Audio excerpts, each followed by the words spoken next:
this is the agenda for today. We're going to start off with the technical, the IT information, give an overview of the documents that you've received. And then the last three sections will be more of a discussion. So Andy and I will be working on 20 scenarios that can be shared across each of the sites. And I've actually coded in a new feature last month just to allow sites to share scenarios, which I'm very pleased to show you. So I hope you'll like it. As well as the next step would be the data collection process, the data collection form. So I have some draft ones that were already made as part of previous data collection processes, which is currently being used at Brighton and Sussex. But I'm happy for it to be changed, and I'm open to suggestions in the best way that the data can be collected. And the last is a discussion regarding the onboarding and training approach we should use. So just to start with the technical and IT information. So Simepr is a website-based app. So essentially you go into Google Chrome or Microsoft Edge, anything but Internet Explorer, because that's outdated. If you type in the web address www.app.simepr.com, that's how you access the website, the web app, basically. So you don't need to download anything in order to use it. You simply, just like when you, log into Facebook or Google Docs or Microsoft 365 apps, you literally just log in and you have access to the app, which is running kind of in the cloud, and you kind of use it. So there's nothing that you're actually installing. There is an option to actually download Simepr using the Google Chrome or Microsoft Edge browser, and also Safari as well. And basically it functions as a shortcut running through the Chrome browser. Okay, so if I just show you, for example, so app.simepr.com, that'll take you to the app.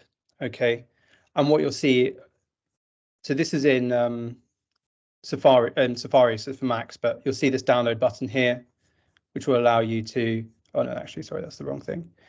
If I go into Chrome, so from here, you'll see there's this button here. So you click it and it will basically download a Chrome app onto your device. So if your IT team are happy with that, then that's something you can also do, and it will basically run as a, so if I close Chrome and click on this, you see Internet Explorer, Google Chrome is also opened up with it, because it's basically it's still running through the browser. It's not, the whole thing isn't actually installed. It's actually just a shortcut that opens it up like this. So you're not really properly downloading anything when you're using Simepr. The next thing I want to talk about was the setup and the kind of hardware and software requirements. So essentially you need 2 internet-enabled devices. So in the sim room, you need one computer. That's what the trainee would interact with beside the kind of mannequin, and that would run the simulation mode.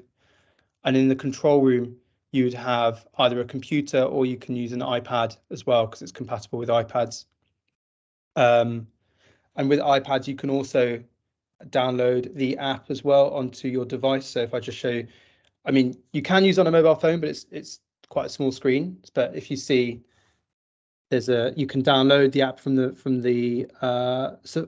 Safari, add it as a bookmark, and then from there you can also run the app through either an iPad or an iPhone. But for the best experience, you need a bigger screen. So yeah, 2 internet-enabled devices, and like I said, any browser with the exception of Internet Explorer. And you use both of those devices using the same login. So you will have one login account, and you log into both of those devices, and you can leave them logged in, basically. And that's what connects the 2 devices together. The next thing is cookies, because the app does use cookies. It only uses functional cookies. It doesn't use anything for tracking, statistical, analytics purposes. So the reason why it uses cookies is because it needs to save your login details. So there is an option to keep the app logged in, so it doesn't log out. And then there's another cookie that's used for Google reCAPTCHA, which is essentially a service that's provided by Google, which essentially helps keep the database and the app secure from things like bots and abuse. So it's essentially for security purposes, and it's quite commonly used on lots of different websites, including NHS websites, to make sure that the database is kept secure. And there's a web link as well, which I provide in the email, which provides an overview of the cookies policy. The next thing is a privacy policy. So of course, none of the data stored on the server is real patient data, and the trainees that will use your software will be that will use SimEPR will be using it anonymously. So you've got the setup like you've got here in the bottom left. You've got the trainee that were using the computer with SimEPR on it, but they're not putting any of their personal details in. The account is already logged in. It's your account that you would have been given. They don't get given the login details. It's just set up for them in advance. So everything is anonymous for them, and it doesn't collect any of their data. The only kind of, apart from the name and the contact details of the sim lead, the person that we are who is the main port of contact for this project, it doesn't take any information of any of the staff or anything like that. You can use a email address like aaron.thin@nhs.net, or you can have Surrey simulation at nhs.net. It can be an anonymous one, as long as your team has access to that email and can use it to log in. That's fine. But there's also a link for the privacy policy, which gives information about the data collected and so on. The last thing is the kind of third-party services. So I touched upon the Google reCAPTCHA, and that's for the spam and abuse and so on for security purposes. So the login process is managed by Firebase authentication, which basically essentially manages the login so you can access the database with the scenarios on them. The database uses Firebase Firestore and Firebase Cloud, and the app uses Firebase Hosting. This is all for storing the scenarios, images, and hosting the web app. These are the kind of web links for Firebase. It's kind of backed by Google, which is, you can read more about it here. So what I was going to suggest is, just because sometimes there can be some issues with Google Docs, although that is slightly different.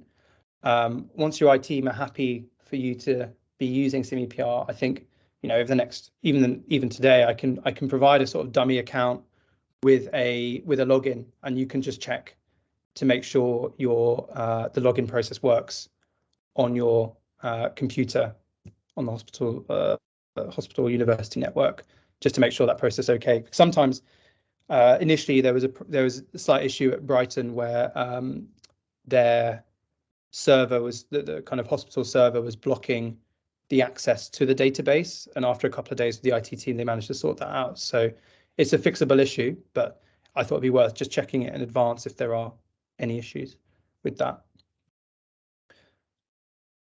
Any questions about any of that at all? So I'll just stop screen sharing for a moment just so I can see everyone. Hopefully that all made sense. Even I could follow it. So yes. Yeah. All right. And I think that we should try the dummy accounts. I think that would be a really worthwhile step. Yeah. Yeah. I'll send that over. I can literally send a dummy account after the meeting. I already have one set up. So you can just test to make sure it's working okay and it's connecting to the database. Thank you. But hopefully I've reassured you in the sense that there's nothing actually being downloaded when you're using the software. It's no different to logging into any other web-based app online. Okay, so the next section I wanted to kind of briefly cover is the documents. This might have already been made clear to you, in which case I apologize if it's repeating everything, but just in case it hasn't been explained to everyone, I thought I would just explain it. So I believe everyone so far should have received a CCN document, which has been sent by Beth. And basically what this outlines is your involvement in the project. And as part of the project, your site would receive £5,333 to cover the software license and project cost. And from my end, there are a couple of documents as well. So once you sign that document, I also have a software license agreement. So that will be a software license with SimEPR that will allow you to use the software for a 1-year period. And yeah, so that's basically something that can be quite easy signed. It's very short. I've kept it quite short and simple. It's just 2 pages long.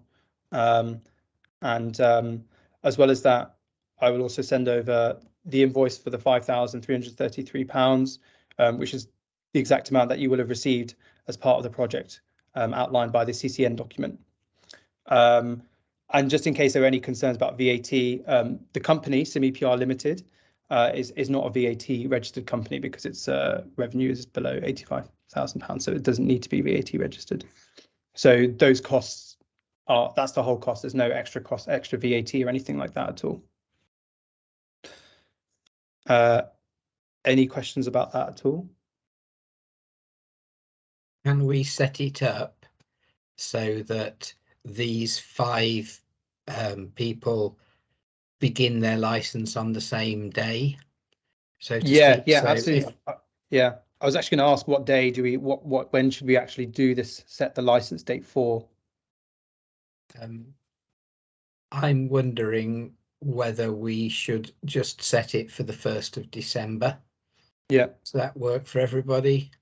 It gives us a little bit of time to do this spade work stuff, but it also means that we've got started during 2022, and you know, there'll be a bit of an exponential curve at the start, won't there, obviously, but you know, I'd rather we weren't fully functional on December the 2nd, but we were working, if you like. But there's a hand up, Shamila.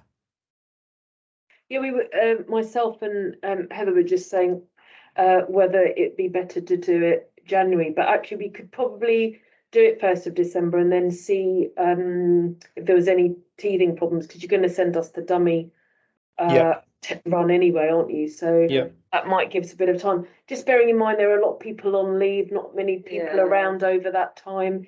I don't know how everybody else feels about that. No. Simulations happening in December as well, with Christmas coming up. Yeah, okay. Shall we go for January the 1st? It has a pleasing sound to it, doesn't it? It's going to be either January the 1st or April the 1st, isn't it? Yeah, that's a bank holiday, so it would be that first working day back in January, whenever that is. Yeah. Let's. Third, yeah. If you do it in January, though, that gives us 0 time to start using it in January, because obviously we're going to have to modify these scenarios to match what we want to do. So we need some time before to actually convert the scenarios into the scenarios that we use and then roll it out. So if you start it in January, I then can't roll it out to our medical student program in January. So I reckon my thinking is I'm happy to get the ball rolling with creating the accounts and things, even if we do go over the 1st of January, for whatever reason we delay it, we can just make an amendment to the contract itself from my end, and we can just extend it to make sure that you have 12 months of good usage of the app. You know, we can just do that on a kind of discretionary basis, and I don't mind if, let's say, for example, we have a kind of like soft rollout in early January, but for whatever reason, let's say it's February or March, that it doesn't actually get rolling. I'm happy to have another discussion about extending that so that you get a full 12 months of usage. Okay, that's very helpful. I feel the BDI of HEE on me rather than on you, U6, if you like. So I do want to see this thing actually have dates in. So can we go for a soft rollout? Manisha, I see your hand up, we'll come in a second. Can we go for a soft rollout at January 2nd, first working day of January? And that helps us establish a timeline. Paul, if that means that we actually finish up having moved that along for a month to finish in March 24, then that, you know, I can live with that, but I'd like to have it looking fairly firm. Problem then you've got is if we do a soft rollout in January, so we don't start using it properly till February or March, that gives us about 2 months worth of use before my clinical teaching fellows start giving up on the medical students and leaving, and I have some new clinical teaching fellows in August. If we don't, so that's a very small amount of time to test it in from our perspective. You know, that's why when we first initially talked about this, and I said when we'll be able to use it, you were saying that like it would be in operation pretty quickly. You know, every single day or week that goes by now is a week we've lost using this from our perspective, because those clinical teaching fellows are only in post for 1 year, academically speaking. That's what worries me, but from my perspective anyway. Thank you. This is the sort of conversation we want to have. While I mull that over, Paul, let's hear from Manisha. I'm going to ask for comments on what Paul was raising. Okay, Manisha, do you want to type something into the chat, Manisha, if you can't unmute? And meanwhile, I'm looking to Isabel and Shamila and Rachel. How are we going to, let's resolve this. How are we going to do it? Paul wants an early start date. That's what you're saying, Yeah, so that you can get involved and get going. I think that's probably sensible. If there's that flexibility about you know, a little bit of extension time, because we're going to have to understand what the resource can do and then really need to know how you want us to evaluate it. I think that's really sensible. I mean, some of the programs that we would propose, they are on block placement and then they're on campus, you know, at other times. So we have to kind of think about where that happens across the programs we're going to use it with, really, as well. Just a thought. I'm happy to get going as soon as possible. Yeah, same. I think we're happy to get going as soon as possible. Our only issue is over December, it's quite light in our sim suite with medical students going off to do final exams, the Brighton students. So I appreciate in other trusts it's slightly different. And also to get the IT to you know, to authorise it and get that all up and running, that I think realistically early next year suits us better. There are two processes here, aren't there? One is getting the thing up and running for you and for your scenarios and the like, and the other is actually implementing it in practice and evaluating that thing. And those seem to me could be slightly staggered. Is there a way that we could begin? Let's say we targeted to begin December the 1st with a soft rollout that will allow us to start thinking about creating it the way we want it for our individual use. And we will set ourselves the target to start gathering data in 2023. Does that work for people? Yeah, so what I'm thinking now that you said that is, I think what we want to aim for is having so December, we want to, by beginning of December, we want to start having the training done, the relevant documents signed, the IT team on board, get all that stuff done. So like Paul, you already know how to use the software, like you can already get the ball rolling with creating some of the scenarios, and like we'll have some template ones available for you to download and modify. And then, you know, January the 1st will be the point where we aim to actually start really rolling this out into use, really, with all the training and everything, all the IT issues rolled out. I think, how does that sound? And even Paul, if you have another set of clinical fellows coming in, obviously more than happy to like go through things again with them and start getting them trained up to use it and stuff. So it's not a particularly difficult piece of software to use, if I'm honest. Obviously I'm biased, but it's something I've worked really hard to try and do to make it easy. So I don't think it'd be difficult to retrain people and get them using it. But you're on mute. Oh dear, I'm seeing that as an acceptable plan. I see nods rather than anything else, and no comments. Manisha's asking what the outcome measures we're looking at. That's where we're going to next, Manisha. Yep. So we'll go with that plan, Aaron. That sounds acceptable to all.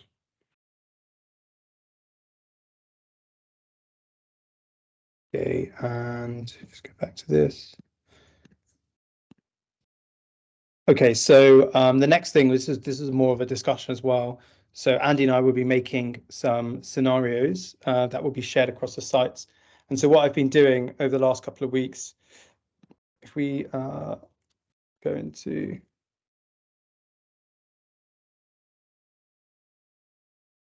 just need to check which account this is. No, it's the wrong one.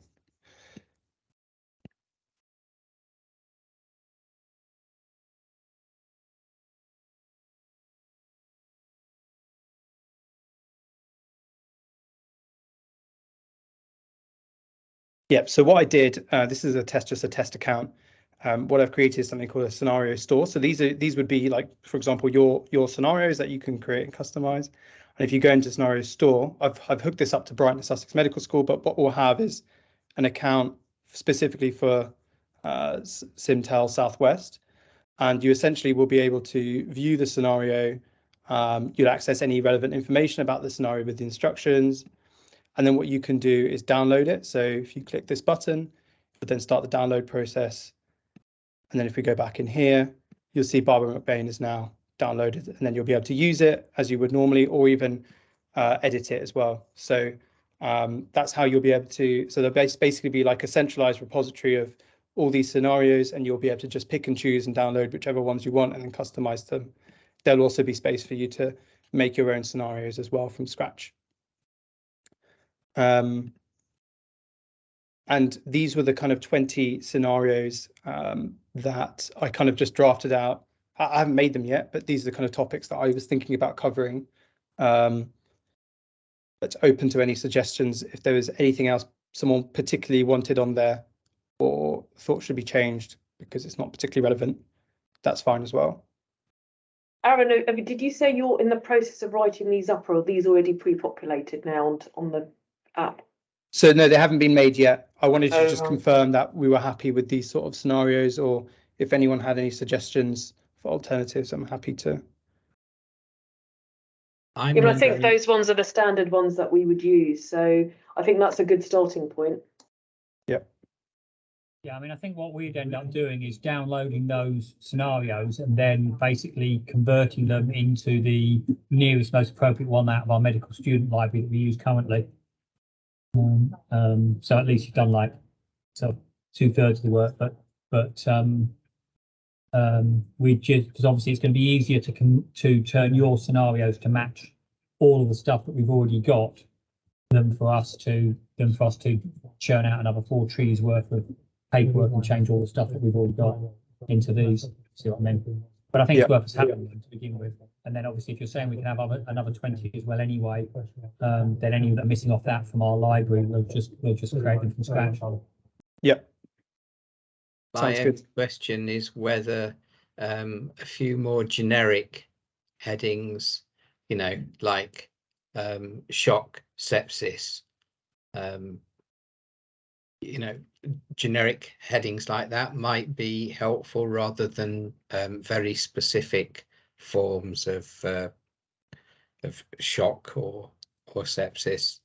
But you have to remember, I haven't worked for a living for a long time now. And would it be worth me, for example, going to our CTFs and saying to them, right, can you give me one-word titles of the 20 scenarios you're currently using with the medical students, and then you can check whether they're all in there. I mean, I can see most of them are. I mean, like, you know, we do an upper GI bleed, we do a COPD. You know, most of those do look pretty standard. I'm trying to think what other ones we do. Neurogenic shock, but I don't think we do that with medical students. I think we just do that with the foundation doctors. So they all look pretty standard ones from the ones we do. So I'm not too worried about it. But I can try and pull you a list off if you want. No, I can't see anything missing. I just wondered whether any of them could be more generic in format. But moving forward, if people put together other scenarios, is that something that we could all as a group share with each other? Yeah, absolutely. That was actually kind of like next steps in terms of what I was thinking in terms of like kind of the vision for the app. Yeah, absolutely. So you could see on the shop there was already 2 sites that I've linked up. So you can link up loads and loads of sites. You've got Brighton here and then Simtel here. But yeah, you could have all of each other's scenarios. You won't be able to edit each other's scenarios. You'll be able to download them and then edit it on your own account. So yeah, you could connect. It obviously depends if everyone's happy with that. But yeah, it's possible to connect everybody up so that they all have access to each other's scenarios and can download and use them. I think that's a brilliant idea. It's kind of like an iris bypass effectively, where, you know, but we've already got all the information in. The only thing we haven't got is we just haven't programmed it on whatever mannequin software we're using, like Leap, if we're using Liddell products, for example. I agree. I don't think there's any rationale for feeling precious about a scenario that somebody else shares and then tweaks for their specific purpose. So what we're going to have to decide is we're going to have to plan in the training sessions. And I think what we'll do is we'll repeat the doodle poll process for that, and I'll put in a doodle poll to the end of the year, or something like that. And then Aaron will look to you for what the training sort of format looks like. And it might be that I have to ask you whether you're willing to do 2 training sessions so that we can get everybody through. And Manisha, you have questions in the tasks, so in the chat. So we want as wide a spread of groups as you like. We don't want everybody looking at the same group. That's the purpose of it. We're very interested as to whether F2s well established in your trust find this useful, as do medical students who have yet to engage with a functioning EPR. Yeah, we're not stipulating that. Paul? Quick question. Our anaesthetic sim fellow has queried whether it will be usable for his training of novice anaesthetists. And obviously they would use a sim EPR in a slightly different way from, say, the medical students and the foundation doctors. Do you think it'd be useful for them as well? I think I'd be open to. I think it. You know, obviously I don't know. I'm not an anaesthetist, so I have no experience with the training process. But you know, I would be happy for it to be used. And if there's anything you think specifically could be changed to accommodate, if you gave some feedback, used it and gave some feedback on it, that'd be great, because it's another group of healthcare professionals that I think it could be optimized for. Off the top of my head, the obvious changes are they're obviously using theatre paperwork, or the equivalent of theatre online screens now, I think. And obviously ventilators are involved a lot, but I don't know how that fits in with EPR, because I don't use the real EPR system we have. But I think probably the best thing to do at that point is I will let him observe. Once we've got it in action in December, I'll let him observe. I'll show him what we've got, and then basically he can make some notes off that and drop you a line maybe. Yeah, that might be an evolution of sim EPR specific to anaesthetics. I don't see any reason to exclude people just because they're anaesthetists. Tempting, yeah, I mean, that might be. Our sim fellows, our main sim fellows at the moment are ED sim fellows and anaesthetic sim fellows. Yeah. So obviously that means they do a lot of sim in those 2 areas. Yeah. So the overarching objective here is to give this platform the widest test we can. Okay, so what we're out to do is, in a minute we'll be having a look at Aaron's evaluation forms and seeing whether we want to tweak those, and I suggest we might want to go away and think about that. There's my overall sort of project evaluation, which is really just a planning document which doesn't need any work at all. And so what our tasks are are to be sure that we have people trained in this for each of the 6 centres, of which we have 5 represented today, and that we have as wide a grasp of data as we can possibly get, which the wonderful Sarah has now agreed to collect and compile for us. So that's the vision, if you like. Yeah. Manisha asks about EPMA, which that's a form of local anaesthetic cream, isn't it? I think it's EMLA. That's EMLA. Is that like electronic prescriptions? Is that what you mean? I can't actually see it. Do you have EPMA? Is that electronic prescription management? Is that what that means? Let me just check. Yes, it is. Yes, it is, Aaron. So, okay. Yeah. So there is a drug chart on the app. So let me just.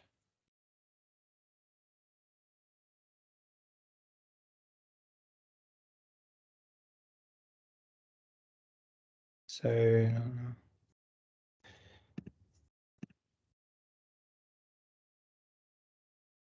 is it the screen sharing at the moment or not? Manisha says we're seeing increased errors with EPMA. So that's exactly the sort of thing that it might be interesting to use this. I'm fascinated by the opportunities platforms like this offer us in terms of a safe Petri dish, really, to investigate errors and how they're made and how they might be caught and so on. So I think that would be really useful. But the initial outcomes of this project have to be reasonably constrained, if you like, to testing it across 6 centres, across as wide a variety of professionals as possible. That's essentially what we're out to do. But if spin-offs in terms of development of the platform occur, then those would be benefits as opposed to outcomes of the project, and we'll count them and put them in.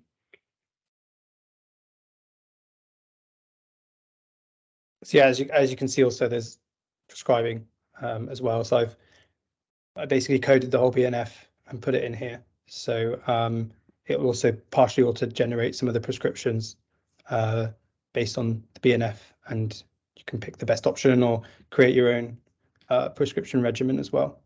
That's stunning. And as well as that, so you can actually customize the links on the top bar here, and you can add in so connect up to the BNF and so on. But you can put your guidelines here. I know I use this microguide, so you could link up your microguide onto a button here and so on. Okay, let's crack on.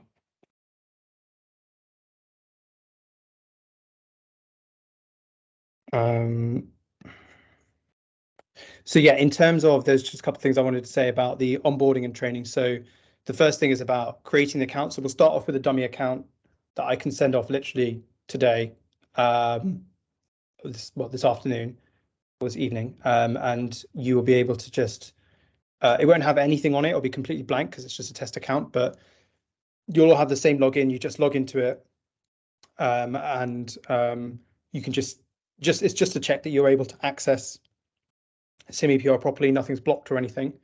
And then the next step would be, once we've got the IT stuff sorted out, would be, and all the relevant documents signed, would be giving you specific logins, institutional logins. So what I would need is an email address that you would like to use as a login. So for example, on the app so far, I've been logging in with aaron.thind@gmail.com. So it can be anything that you want. The reason why it's an email address is because if you forget your password, it will then email you the link to reset your password and stuff. That's why an email address is used rather than a sort of generic login. The setup process is pretty straightforward. I mean, it doesn't really require anything really. You just need two computers, one in a sim room, one in your control room, and you just access it using the SimEPR web address. We talked about training, but there's also training videos within the app which provides an overview for each of the sections, so general overview, the simulation mode, controller mode, editor mode, and so on, with both written text as a notebook, but also videos as well on how to use it. And there is also a video link that you can copy and send it to your trainees before their sim session, like a day or two before, and they can watch a quick video how to use SimEPR and what it's for and so on. Yeah. So I guess in terms of the question I have is in terms of the training. Andy, you mentioned that we'd have possibly 2 sessions so that everyone can attend. Would that be all in one place, or would it be going to individual places to do it? What I'd like to do is fund us to meet in a fairly central location, for an actual face-to-face meeting, where we can, you know, actually have a proper discussion and go through the training. How long does the training take? I mean, I would say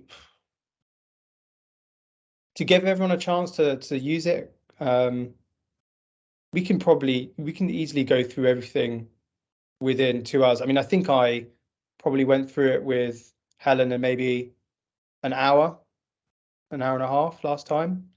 I mean, she had used a previous version of SimEPR, but it was slightly different before. But yeah, it shouldn't take more than 2 hours, I can't imagine.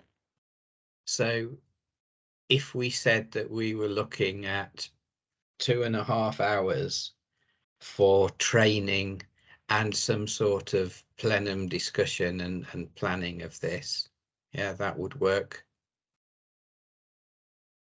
Andy, we were just saying over at East Surrey, we couldn't, if it be a half day by the sounds of it, doesn't it? So we'd be open to hosting you here if you wanted to use our facilities here in the postgrad. Okay, so if that sounds satisfactory, looking around the room, what's the postgrad look like in terms of room booking for a group of 7 or 8? I don't see that being a problem. We've got a sim suite, so you could actually just come. I mean, Aaron, you've worked at Surrey, haven't you? So you're familiar with the sim suite. So we could actually do it in real time. I mean, and Andy and Aaron, we could do it actually in the sim suite, couldn't we? Yeah. So we've got that. I just need to know what day and what availability we have. Bearing in mind over December, it is actually quite light in our sim suite for reasons we've already discussed in terms of people being away, etc., and students doing other things. So we just need to know a date, but that's doable. We could actually do it live in our sim suite. That sounds good. Yeah. Yeah, I mean, yeah, having been in the sim seat and the postgraduate centre, I think it'd be a good place to do it. So it's got enough space.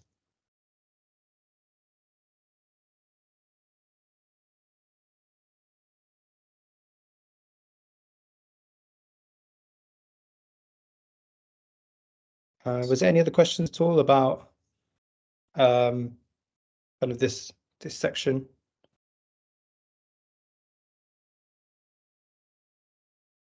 I got a quick question. Yep. So I'm unsure what you're saying, that the email address needs to be shared across the team.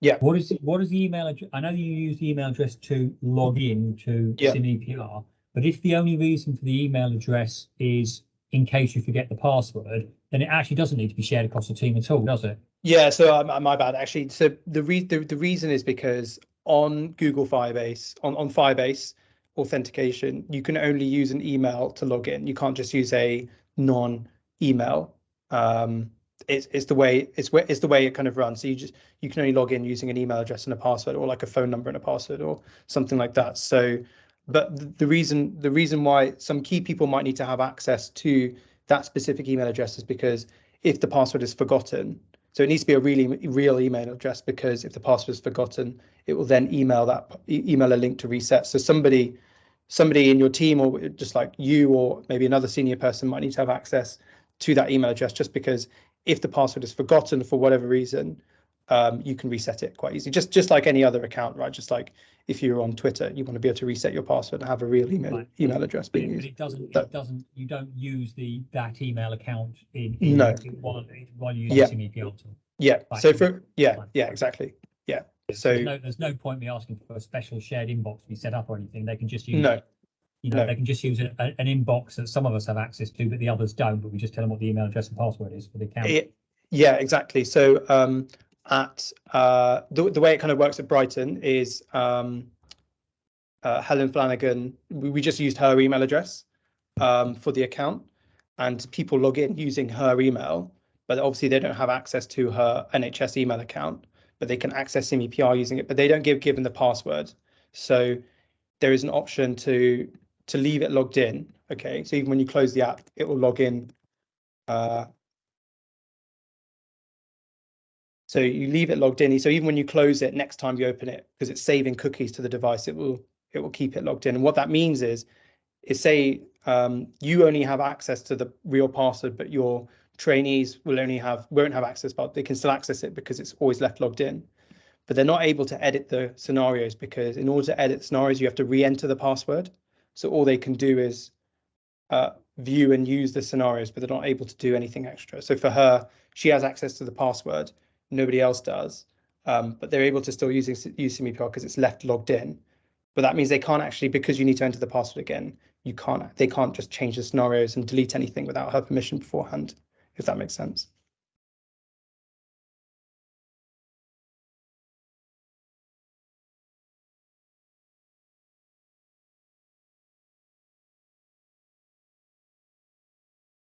Okay, so last section is just the kind of data. Second, Aaron, yep. Before we go on, Manisha has raised a hand, and I think that's about having a second meeting in Kent. My feeling at the moment is looking at a map. Are we talking sort of Farnborough way for the hosted meeting? I thought we were talking about East Surrey Hospital. Okay. Which is kind of in the middle of KSS, to be fair. Yeah, well, I was thinking it was fairly central. So what I'm offering is that we'll pay for tea and biscuits, and we will fund expenses for you from the project evaluation fund. And if we can think about car sharing and things like that, RH1 5RH, Manisha, I'd rather try and get us all to one meeting, and I'll pay expenses. It's going to cost you half a day, wherever you're going, whatever you're doing, and if we can all do it on the one occasion, I think that would be preferable. So that's the way I'm thinking at the moment. If that's why your hand's raised, yeah, time is the issue, but it's a case of whether we give up 2 sessions or just the one. So I'm going to ask us to try and get this done on one occasion.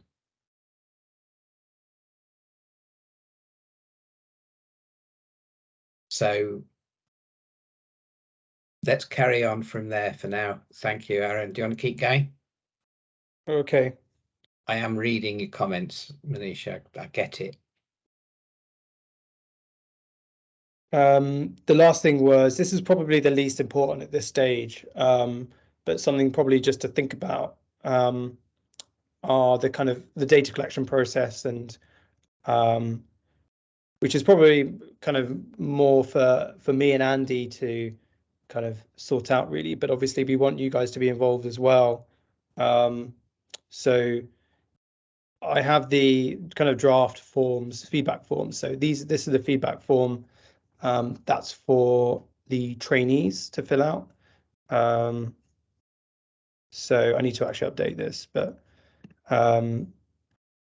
they then fill out information about themselves. Obviously, don't give their name or anything like that. There's no data collected on them, but it has some questions on just their general some kind of statements and how much they agree to disagree, like based on how easy it was to use, whether it created a more realistic training experience, whether it helped augment their clinical learning, would they recommend it for future training, and any free text feedback they're willing to provide. So that's on the trainee side. Then I also had something similar for the educators as well. So again, kind of like your position, where you're based, and then like kind of just Likert scales on your general experience of using SimEPR and so on. So if you have any specific thoughts about anything that should be changed, or if you have a particular interest in certain outcomes that should be asked and they aren't, then happy to make some changes if you have any thoughts and suggestions. And what I can do is, once we kind of established we're happy with the kind of feedback form itself, in the actual app itself, I can have a button that opens up a QR code that people can scan or something like that. So after the sessions, they just scan the code, answer the questions, and it's done for the trainees.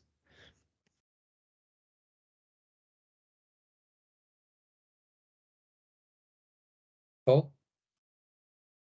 Yeah, I was going to say that I think we'd print out a QR code. There wouldn't be any point from maybe for the educators, but there wouldn't be any point, I don't think, having a QR code for the candidates inside SimEPR, because obviously SimEPR is on 2 devices that won't be in our debrief room. But I'll have to print out a QR code to the feedback form so that the candidates can use their smartphones themselves.Sim it's blocked in our trust if you're going to use Google Docs for it. So yeah, we just print that out and put it on the wall basically, and while they're filling in their sim feedback, they can just fill that in as well. I think that's how we do it. I think I think that's great idea. Right for the sim educators. Sim educators, I guess it kind of makes sense to actually. Yeah, I'm not sure at the moment, from my perspective, whether we're going to use SimEPR on the IT on our trust network devices, just because it's a pain. I think we might bypass IT and use my bypass devices that I have access to instead, just because it'll make it much easier. And the other advantage of doing that, from my perspective, is that I can then do something like VNC or remote screen grab the device in the scenario room, so that we can have it running in the viewing room, so that so the other candidates live can see exactly what's being filled in by the candidates in the scenario room during the scenario. Yeah, that's exactly what's been done before as well, and I think the students find it quite good to be able to see what's actually physically going on in the sim, but also see what's going on the EPR and be able to access the information or see the notes and stuff that the person in the sim room is also looking at, so they can get and they can look at the investigation. The only issue is the size of it, because you need a really big screen for them to be able to actually see what's being written into it, wouldn't you? I'm not sure how I'm going to get around that issue. I couldn't, for example, have it as one of the inputs on my five input camera system, because it would be dinky small. You wouldn't be able to see anything on it. So I'm not sure what I'm going to do about that. I have to think on that. Okay. I think the evaluation will give a little bit more thought. We've got a process via QR codes of getting to it for the participants, so I think that's really helpful. There is a hand up from Hannah and Shmila. Heather. Yeah, sorry, Andy, I've got a clinic starting at 2, so I'm going to have to go. But Heather's going to listen to the rest, and if you can circulate the minutes to us afterwards. Manisha said something about, can we suggest the 5th of December? That's next week. So that's a bit tight. I don't know how everyone else is fixed with that, but I have clinical commitments, and Aaron may well have as well. So yeah, sorry, I'm going to have to duck out, but that's all really useful. If we can put something in the diary for the meetup, then that would be good. So I'm going to let Heather listen to the rest. Bye, everyone. Thank you. Thanks.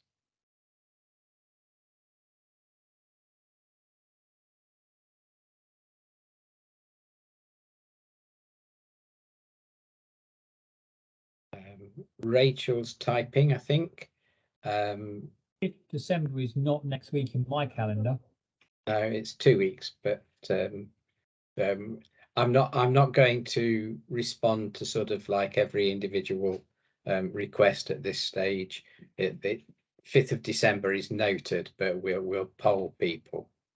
Yeah, we can make like a doodle poll or something along that line with some options. Yeah. Okay. Right. People are leaving. And I think we've done a lot of the spade work that we need to do. Do you agree, Aaron? Yeah. So I think it's really useful discussion, especially about the like the starting dates. Yeah. So what I'm going to suggest is that we can close this meeting now. I've recorded it, so I can share the recording somehow, and the transcript. The transcripts are dreadful to try and read, but we can do that. And we'll get a doodle poll out for the training session. We'll have a look at the evaluation forms, and I'll send out one for everybody to look at that's based on Aaron's online form, but with any suggested additions or tweaks. We've spoken about the scenarios. Let's just give people a bit of time to digest and reflect on that. I think what you're offering with 20 shared scenarios per centre and the like is incredibly complete and versatile. So I feel very optimistic about how this is all going to work out. And I think that's a good note to end on, if that's acceptable to everybody. Any outstanding immediate issues, questions, queries?